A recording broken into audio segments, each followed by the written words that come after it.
So, hello guys. Itong ginagawa ko yan. Nagko-code ako pero meron akong ikukwento.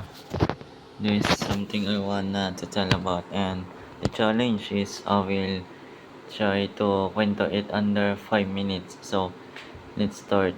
The reason kung bakit like ko talaga na mag-spend time dito mag-isa sa dorm is because the purpose, first of all, unang purpose ko dito is to maximize na time.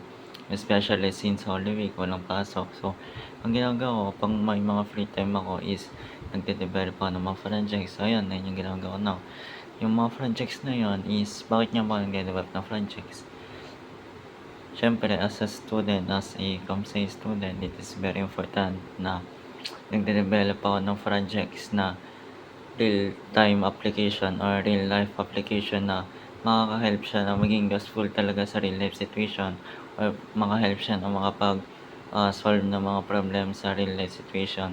And hindi lang naman siya project na, alam mo na, parang project lang naman, parang may pakita, hindi ganun. So, yun yung reason nun. Pangalawa, the peace and the time and the independent. Ayun, imagine mo kasi pag mag-isa doon ka nakakapag-isip ng ng mga ideas, ng mga reflections, ng mga growth learnings. Pangatlo, the reasons I don't like going to hometown when Holy Week is syempre the purpose, the reasons like kapag nandun ako sa Nasugbo, ang gagawin ko lang is pagjujutihin ako. If not pagjujutihin, wala rin. Nandun lang ako nakahinga or the thing is in short words is wala akong gagawin na productive enough. Ganun, imbes na i-spend ko yung time na libre na free time na walang pasok to maximize my growth, maximize my productivity, especially in career, ganon, mga learnings, ganon, projects, ganon, lessons, schools. Siyempre, student pa lang naman to edi prioritize natin yung mga bagay na kung anong meron tayo ngayon, di ba, estudyante tayo. Hindi, prioritize natin yung mga bagay na kailangan nating gawin. Ayun yun, di ba, bilang estudyante, ano ba kailangan nating gawin? Di ba, kailangan nating gawin is i-make sure na hindi nasasayang yung effort ng ating magulang. Paano hindi masayang effort ng ating magulang?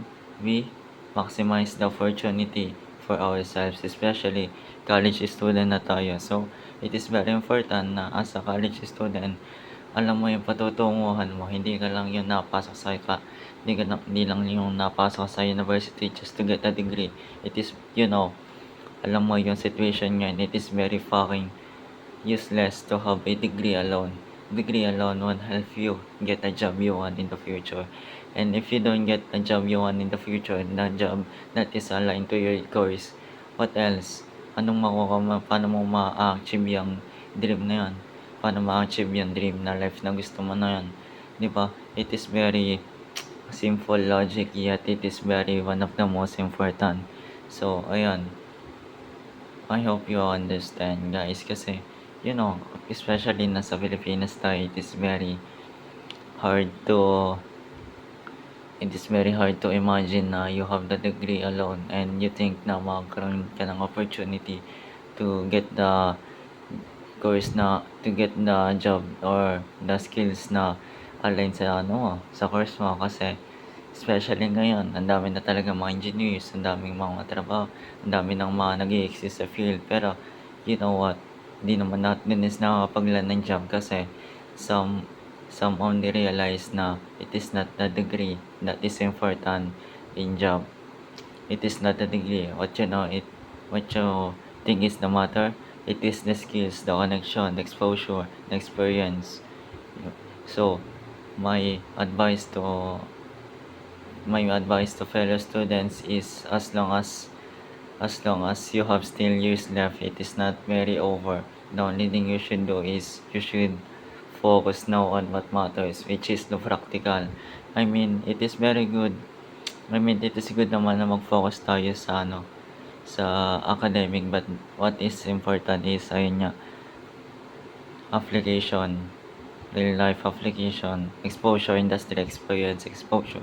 So, ayun lang. Also, I will want to extend my minutes and I want to make it under 8 minutes. So, ikukuwento ko rin na kung bakit maganda rin talaga yung ginawa ko dati 'no. Last year 2025 na nagpa-iwan din ako ng Holy Week. Tanda ko kasi na nung mga bandang March and April 'yun, ah, yung mga time na yun is naiwan ako mag-isa nun and laptop ko before is Asus. Yung Asus na laptop na yun is ay hindi niya nag-help sa'kin na magkaroon ng momentum. Although sobrang bagal niya, although hardware issues, gano'n, unexpected issues is ayun yung nagsilbing foundation ko nun ng web development. Kasi last year ang ginawa ko nung time na yun is nag-aaral ako na ng JavaScript. Yun, and nung naggawa ko ng JavaScript nung time na yun, naggawa ng projects nun, siyempre, alam mo yung mga first time experience na siyempre you will follow the projects blindly, gano'n. Ifa-follow mo yung mga projects blindly na sunod-sunod. So, ayun yun. Yung time na yun is, yun, tuloy-tuloy ako nun, dire-diretso ko nun. Dire-diretso ko nun, fina-follow ko yung code line by line and not until dumaan sa point na mga bandang April, May, June, gano'n. Doon dumaan yung point na parang alam mo yun, yung parang na-realize ko na hindi enough sa akin yung i-follow ko yung mga codes blindly kasi di talaga ako matututo if ang gagawin ko lang is ifa-follow ko lang yung mga gano'n. If ifa-follow ko lang yung line by line without applying it on my own terms. So, naisip ko ng time na yun and I am very proud kasi nagawa ko yun.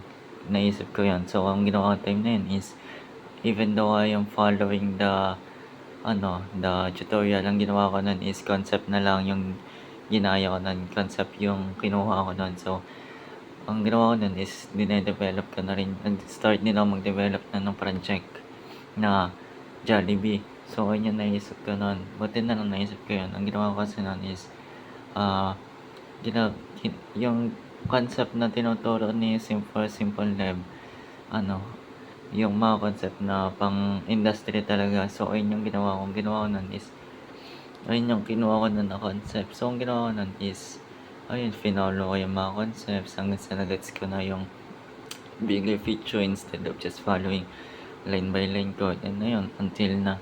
So, yun, hanggang sa nakabuo ako ng projects. Even though some of the parts of the project is my coded, at least, I'm very proud na natutunan ko yung concept doon ng web development kasi unang-una doon natutunan ko paano static, dynamic, dual storage, objects, tapos yung mga yan is gagawin mo siyang full stack by using fetch, async, await, gano'n. Tapos gagamit ka rin ng actions and then gamit ka rin ng PHP as backend and database MySQL. So, I'm very thankful din kasi even though may part ng months na last year na medyo nawala yung streak or yung consistency ko kasi sometimes naglolo yung laptop na yun, yung old laptop na yun. Parang doon pa rin na nagkaroon ng momentum talaga. Ayun, hanggang sa na nagkaroon ako ng idea, ayun, nakakapag-build ako ng projects. And yun, fast forward to 2026, yung nagets ko yun. Ayun, nakakapag-build na ako ng mga projects. Ayun yun, kasi ayun yung mga maganda na realize ko na if hindi ako nag-sacrifice last year, baka ang gagawin ko ngayon is kung hindi ko ginawa yung sacrifice last year na nag-learn ako ng mga concepts, na nag-learn ako ng mga ideas, nag-try ako mag-get ng new ideas, new skills, gano'n. As a computer science student, baka kung hindi ako nag-get last year, baka ngayon ko pa kukunin yun. 'Di ba? Ngayon ko pa gagawin yun. So, parang huling-huli na ako sa time. So, I'm very thankful pa rin for that sacrifices na hindi ako umuwi sa Nasugbo para lang mag-aral gano'n. And now, ayun, I am doing the sacrifice again. But this time, I am developing projects now. Because I know that the sacrifice we made, the time we spend alone, the time we spend for our career development, for projects related, gano'n. I know na hindi magiging sayang yun. I think na magiging worth it yun since syempre career nga yung pino-focus natin, 'di ba? Kung ano yung nandun na yun na kinukuha natin, 'di ba? Naalala ko nga last year parang inaral ko rin yung Django ba yan, Python, and syempre alam mo last year since medyo hindi pa ako